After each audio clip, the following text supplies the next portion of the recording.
Welcome સંપૂર્ણ ગુજરાત. સંપૂર્ણ ગુજરાતમાં આપનું સ્વાગત છે.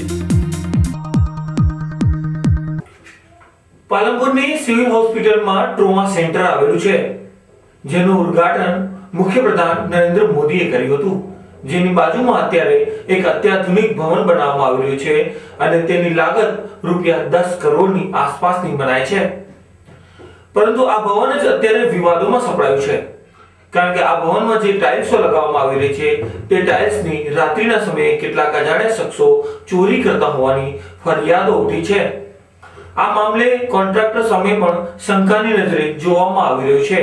ત્યારે સિવિલના સત્તાધીશો આ સમગ્ર મામલાની ઊંડાણપૂર્વક યોગ્ય તપાસ કરાવે તેવી જનમાંગ ઉઠી રહી છે.